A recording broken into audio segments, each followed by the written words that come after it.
انسان کی تخلیق بہت بامقصد ہے، موت اس کی زندگی کا خاتمہ نہیں۔ Lives of great men all remind us we can make جاویداں پہ ہمدواں ہر دم جواں ہے۔ not like dumb, driven cattle. Be a hero in the Hare strife. دھڑکن کی مثال جنازے میں بجنے والے نقارے۔ عزیز چینل سبسکرائبرز اور ویورز، ادب، کتاب اور مصنف سیریز کی دوسری ویڈیو آپ کی خدمت میں حاضر ہے۔ ہم امید کرتے ہیں کہ ادب اور کتاب سے محبت کرنے والے تمام قارئین، سامعین اور ناظرین کو ہماری یہ کوشش نہ صرف پسند آئے گی بلکہ آپ اپنے قیمتی تبصروں اور مشوروں کے ذریعے ہماری رہنمائی کریں گے۔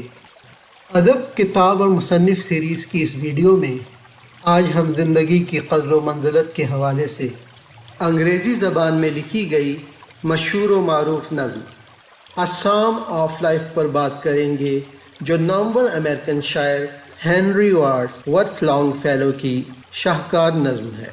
یہ مقبول نظم انتہائی سبق آموز اور بامقصد ہے اور مختلف بورڈز کے انٹرمیڈیٹ کے سلیبس میں بھی شامل ہے، لہٰذا نہ صرف ادب سے محبت کرنے والے اس ویڈیو سے محظوظ ہوں گے بلکہ طلباء اور طالبات بھی اس ویڈیو کو آخر تک دیکھ کر اور سمجھ کر مستفید ہو سکتے ہیں۔ اس سے پہلے کہ ہم آگے بڑھیں، اگر آپ نے یہ چینل ابھی تک سبسکرائب نہیں کیا ہے تو آپ سے التماس ہے کہ ہمارے چینل کو ابھی سبسکرائب کریں اور اس ویڈیو کو لائک اور شیئر کریں تاکہ آئندہ لوڈ ہونے والی ہر ویڈیو سے آپ آگاہ ہو سکیں۔ لانگ فیلو 27 فروری 1807 میں پورٹ لینڈ میں پیدا ہوئے۔ انہوں نے بورڈن کالج سے تعلیم حاصل کی اور یورپ میں وقت گزارنے کے بعد بورڈن اور پھر ہارورڈ کالج میں پروفیسر بن گئے۔ ان کا پہلا شعری مجموعہ وائسز آف دا نائٹ تھا جو 1839 میں شائع ہوا۔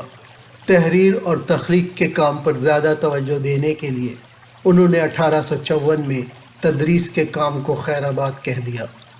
ان کی پہلی بیوی میری کا انتقال 1835 میں ہوا اور ان کی دوسری بیوی فرانسس ایلزبتھ بھی سن 1861 میں کپڑوں میں آگ لگ جانے کے سبب جل کر فوت ہو گئی۔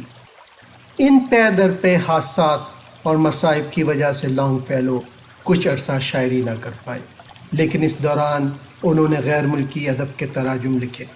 ان کا انتقال 1882 میں ہوا۔ لانگ فیلو کی اکثر نظموں میں ہمیں کہانیاں اور افسانوی داستانیں ملتی ہیں۔ اپنے دور میں وہ امریکہ کے سب سے مشہور شاعر تھے، حتیٰ کہ امریکہ سے باہر بھی خوب جانے مانے گئے۔ اے سام آف لائف لانگ فیلو کی ایک مشہور و معروف نظم ہے۔ سام کا مطلب مقدس گیت ہے۔ بائبل میں بک آف سامز حضرت داؤد علیہ السلام کی طرف منسوب دعائیں اور حمدیہ کلام کا مجموعہ ہے۔ زندگی کا نغمہ ایک خوبصورت نظم ہے جس میں شاعر یعنی لانگ فیلو ہمیں جینے کا حوصلہ اور تلقین کرتے نظر آتے ہیں۔ ایک فعال اور بامقصد زندگی گزارنے کے لیے وہ ہماری حوصلہ افزائی کرتے ہیں۔ وہ اس منفی سوچ کے خلاف ہے کہ زندگی کا کوئی مقصد نہیں اور ہر چیز بے معنی ہے۔ وہ قنوطیت پسند یعنی مایوس لوگوں پر تنقید کرتے ہیں جو یہ سمجھتے ہیں کہ زندگی مختصر ہے اور اس میں کچھ حاصل نہیں کیا جا سکتا۔ وہ یہ سمجھتے ہیں کہ زندگی ایک حادثہ ہے، اس میں غم، دکھ اور پریشانی کے سوا کچھ بھی نہیں، بلکہ یہ تو ایک خواب ہے جس کی کوئی حقیقت نہیں۔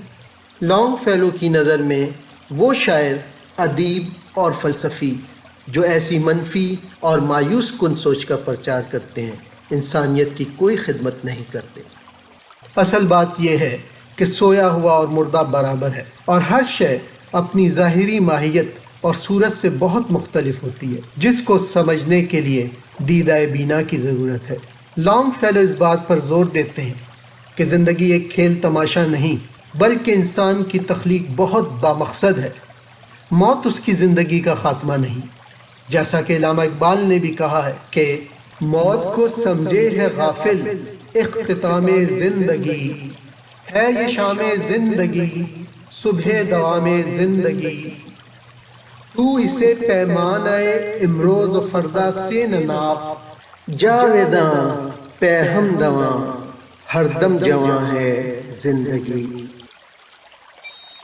اسرائیلیات میں ہے کہ جب حضرت آدم اور حضرت حوا جنت سے نکالے گئے تو اللہ تعالیٰ نے ان سے فرمایا کہ خاک سے تیری تخلیق ہوئی اور خاک میں ہی تجھے ملنا ہے۔ لانگ فیلو کہتے ہیں کہ یہاں روح کی موت کا ذکر نہیں ہے، یعنی روح تو زندہ رہتی ہے، موت تو صرف جسم کے لیے ہے۔ دنیا کی خوشی اور غم دونوں عارضی ہیں۔ ہماری کوشش یہ ہونی چاہیے کہ زمانہ حال کو بہتر بنائیں تاکہ ہمارا مستقبل بہتر ہو۔ وقت بہت تیزی سے گزر رہا ہے، ہماری ہر سانس ہمیں ہماری منزل یعنی موت کے قریب لے جاتی ہے۔ زندگی کے میدان کشاکش میں خواہ کوئی کتنا ہی طاقتور کیوں نہ ہو، ہمارے دل اور اعصاب مضبوط ہی صحیح، لیکن دل کی ہر دھڑکن کی مثال جنازے میں بجنے والے نقارے کی ہے، جس کے ڈنکے کی ہر چوٹ کے ساتھ میت کو قبر کی جانب لے کر جاتے ہیں۔ زندگی کی اس جد و جہد، اس جنگ میں ہمیں بھیڑ بکریوں کی مانند نہیں بننا، بلکہ مشکلات اور مصائب کا مردانہ وار مقابلہ کرنا ہے۔ لانگ فیلو ہمیں یہ بھی بتاتے ہیں کہ ہر وقت مستقبل کے سہانے خواب دیکھنا اور خیالی پلاؤ پکانا بھی ٹھیک نہیں ہے۔ ماضی کو بھول جاؤ اور اللہ پر بھروسہ کرو اور لمحہ موجود کی قدر کرو، عمل کرو۔ خام ہے جب تک تو ہے مٹی کا ایک انبار تو، خام ہے جب تک تو ہے مٹی کا ایک انبار تو، پختہ ہو جائے تو ہے شمشیر بے زنہار تو۔ لانگ فیلو تلقین کرتے ہیں کہ دنیا کی قیام گاہ تو عارضی ہے، لیکن عظیم لوگوں کی آبیتیاں ہمیں سکھاتی ہیں کہ ہم بھی اپنی زندگی کو کارآمد بنا سکتے ہیں۔ اپنے پیچھے وقت کی ریت پر ایسے نقوش چھوڑیں کہ آنے والے ہماری پیروی کریں، اور ممکن ہے کہ زندگی کے سفر میں شکستہ کوئی بھولا بھٹکا مسافر جس کا سب کچھ لٹ چکا ہو ہمارے نقش قدم کو دیکھے اور اسے آگے بڑھنے اور منزل تک پہنچنے کا حوصلہ مل جائے۔ اس لیے آئیے آج سے ہم نئی زندگی کا آغاز کریں، نئے ولولے اور عزم کے ساتھ اپنی صلاحیتوں کا بھرپور استعمال کریں۔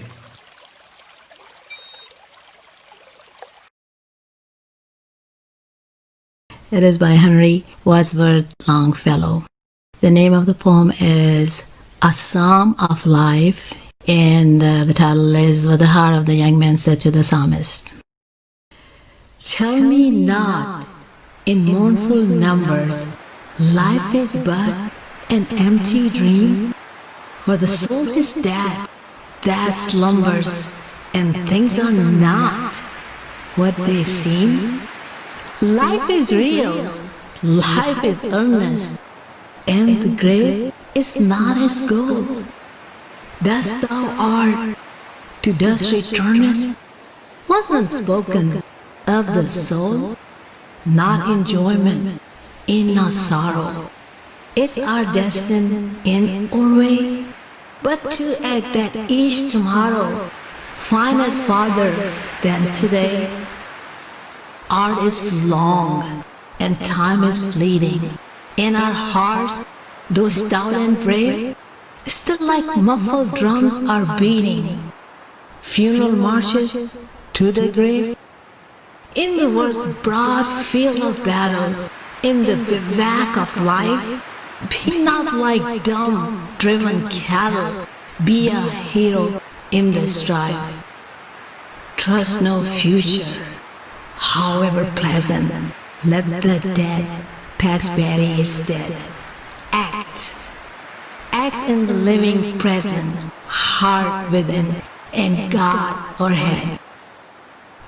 Lives of great men all remind us we can make our lives sublime, and departing leave behind us footprints on the sands of time, footprints that perhaps another sailing o'er life's solemn main, a forlorn and shipwrecked brother, seeing shall take heart again. Let us then be up and doing with a heart for any fate, still achieving, still pursuing, learn to labor and to wait.